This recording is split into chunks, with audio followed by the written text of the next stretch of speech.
Well, happy Monday. We have graphing 6 practice. Last graphing quiz of 2022, by the way, so there's that. And we'll start off with the one that nobody should miss. Something that is given to you in the form y equals mx plus b. Now, for those of you that are a little special, m is slope and b is your y-intercept. So we just do a lineup process, all right? My slope is 3 over 4, which is rise over run, and my y-intercept is -2. And that's where I start. I plot this first. You know, there were probably 15 kids who missed this one on the last one that I gave. Don't be that kid. So I plot that first, and then I rise 3 and run 4. 1, 2, 3, 4. That's all I need. It is equality, so it's a solid line. Anyways, don't miss that question. All right. Number two has to be converted to y equals mx plus b. I say equals, but it's an inequality, so we'll have to keep that symbolism. We're just going to move that guy over.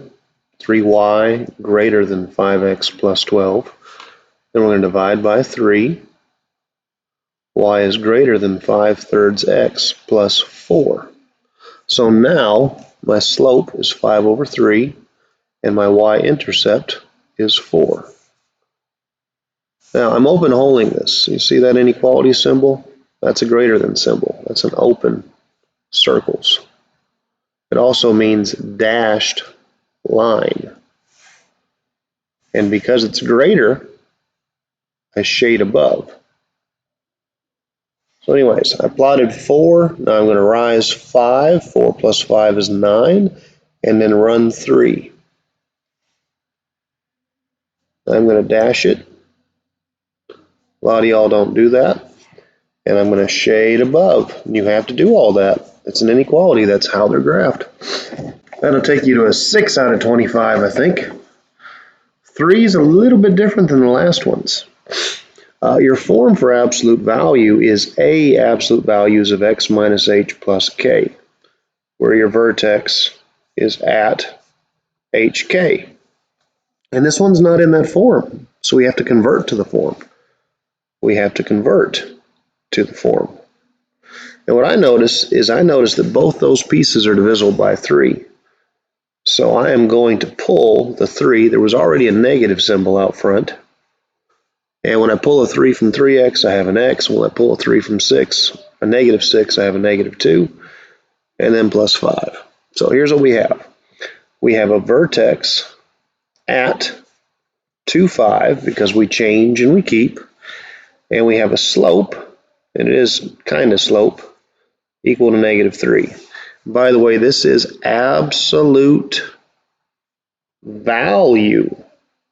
It will look like a V. It will either open up or down. It's going to open down because the slope is negative. So write 2, rise 5. Look at that symbolism, open circles, all that good stuff. And then I'm going to fall 3. And I'm going to be dashing because that symbolism does not have equality. And that is a less than. So anyways, the less than symbol means shade below, open circles, and dash sides. This is a V. And to shade below the vertex, that's what you do. You line up on the vertex. You'd be shading in here. It's all about the vertex. So that's what 3 looks like. Now you're in a 9 out of 25. Number 4, we have something in a quadratic form. This is quadratic form, -2 times x minus h squared plus k. Notice that h and k notation? You've been learning it since August. All right? And this is a quadratic. Notice that square. This is a quadratic. Emphasis on the u in the quadratic, because that's what it's going to look like. It's going to be u that opens up or down, depending on the initial sign. This one is negative. So if we follow our form here, our vertex is at 4, 3, change keep, and we have an initial slope equal to -2. So to the right 4, up 3, this is equality that's solid. To the right 4, rise 3, with an initial slope of -2, so fall 2, run 1. That's all I need. There's my U. Ta-da! Now you're at a 12 out of 25. You're almost at a 50. And then there's the back page. This is also quadratic. It's in the form y equals a times x minus p times x minus q, where p and q are x-intercepts. So I have an x-intercept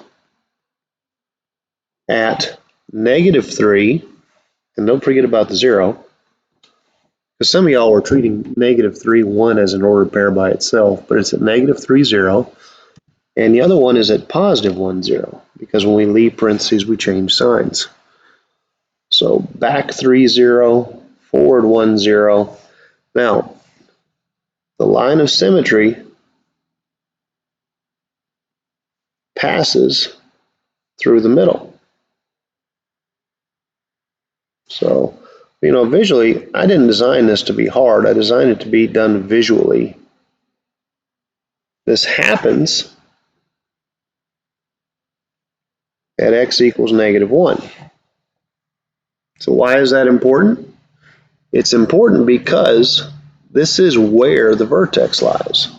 So the vertex is at x equals -1. And I know the x value, so to find the y value, I plug it in. Y is -2 times -1 plus 3 times -1 minus 1. So I do a little math here. -1 plus 3 is 2. -1 minus 1 is -2. And don't forget there's a -2 out front. And if I do the math there, I get 8. So I got to rise to 8. And now I'm going to draw my U. And by the way, it makes a lot of sense that it's looking like this. It's not perfect, but I fell 2 and fell 2. Notice the -2. It's opening down because there's a negative symbol out front, so I'm pretty confident in my graph. 6 is also a quadratic. You got that square there. I'll have to do this one a little bit different. Where was I at? Oh yeah. I'm going to find the vertex, which happens at x equals opposite b over 2a. Which you guys have practice with this because you've done a lot of converging. You did an IXL assignment where you converted from standard form to vertex form. So you should be pretty comfortable with opposite b over 2a, unless you paid somebody to do your work for you. And if you are doing work for people, you shouldn't. The x-coordinate of the vertex is at -12, because opposite b over twice a -3, which will be 2 when everything's said and done. So if I have x, I can get y by plugging it in. -3 times a 2 squared plus 12 2's minus a 3. 2 squared is 4 times a -3 is -12 plus 24 minus 3. And what's that end up being? That ends up being 9. So I have a vertex. The x value is 2. The y value is 9. To the right 2, rise 9. This is where the line of symmetry lies. Now I need 2 more points to graph this thing. So I'm going to find the y-intercept. I do that by letting x be 0, or in this case t be 0. So c of 0, which is the y-intercept, which means I let t be 0, is a -3 times a 0 squared plus 12 zeros minus a 3, which is -3. So I cross right here.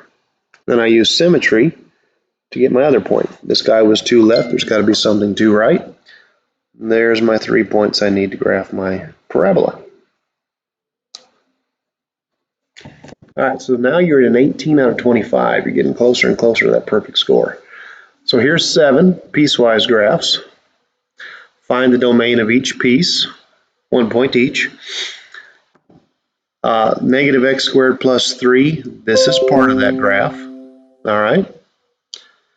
It is drawn for x values that are less than negative 1. See the open circle? So I don't have equality.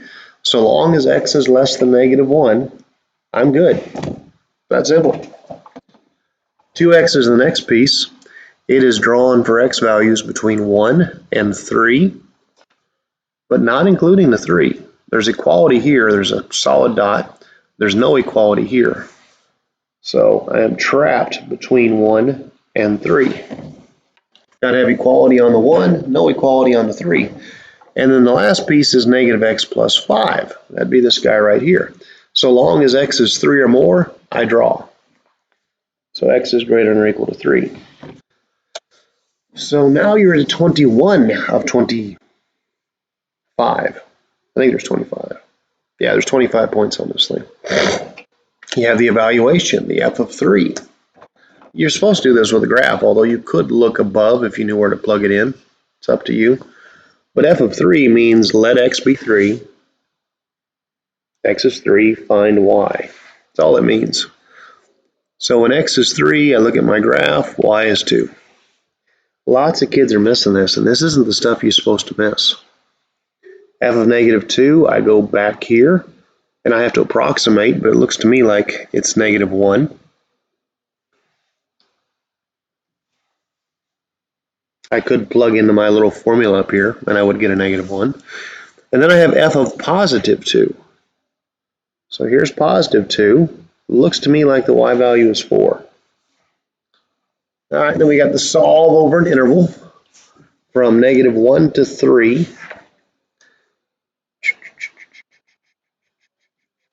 When you talk about an interval of negative 1 to 3, you only care about that stuff right there, where x is negative 1 to where x is 3. That's all you care about. You're supposed to find where f of x is 2. Well, that's the line y equals 2. It looks to me like it hits in 2 positions that exist. This position doesn't exist. That's an open circle. There's absolutely nothing there. So I have truth when the x value is 1 or 3. All we're doing is we're looking at intersections. That's all we're doing here. All right, bonuses. Polynomial f of x has zeros or roots, with x being negative 1 with a multiplicity of 3. All right, so if x is negative 1, I shift over, x plus 1 is 0. This is my factor. All right, it says it has a multiplicity of 3. This is my exponent. So I have x plus 1 cubed. X equals 2 with a multiplicity of 1. This is the factor x minus 2. And it has an understood 1 as an exponent. X equals 0 with a multiplicity of 4. So this is just x. The factor is x because it's already set equal to 0. It has a multiplicity of 4. Exponent. And if a is 3, write the negative 3, write the polynomial in factored form. So f of x equals negative 3. Ta-da! That's how hard that is. That's how hard that is. That's not that hard. All right. Bonus. Polynomial g of x has roots root 5 and negative 2i. If a is 1, write the polynomial in standard form. So weird roots have conjugates.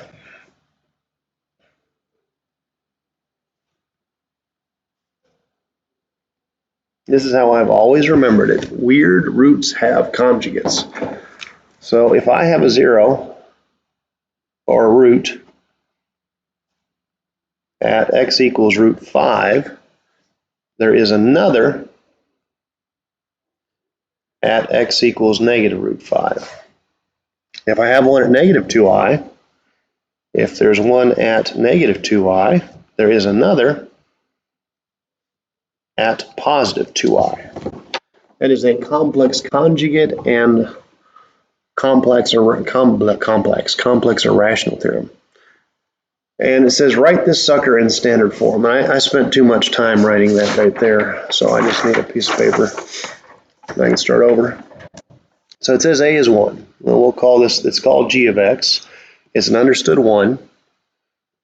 If I have a 0 at root 5, my factor is x minus root 5. Now remember, I talked about having another 1. If I have a 0 at negative root 5, my factor is x plus root 5. I have a 0 at negative 2i, my factor is x plus 2i. And I have a 0 at x plus 2i, I have a factor at x minus 2i. And what you're supposed to do from here is you're supposed to FOIL out the like things. So you FOIL this guy, and you FOIL this guy. I'm starting to run low on time. If I FOIL the first guy, I'll have x squared minus root 5x plus root 5x minus 5, which becomes x squared minus 5. See how that works out nice and pretty? When I FOIL this guy, I'll have x squared minus 2ix plus 2ix, and then I'll have this minus 4i squared, which is something about 70% of the student body can't do. It's really disturbing, but it's like that every year. I just don't know why. It's not me. Negative 4i squared, change sign, throw away the I squared. This becomes x squared plus 4. Now we're close. It talks about STD form, I think. Yeah, standard form. So we got a little more work to do. We're not there yet. We're still factored. This is actually factored over the complex or the real number system. Anyways, we're going to FOIL again. X squared times x squared is x to the 4th plus 4x squared minus 5x squared minus 20. How hard was that? Clean it up. X to the 4th minus x squared minus 20. And that, boys and girls, is the STD form of that polynomial where you were given 2 zeros. You used your God-given brain to figure out 2 more, and you FOILed 3 times. Drop ink pen. Done. Anyways, that quiz is going to be Wednesday.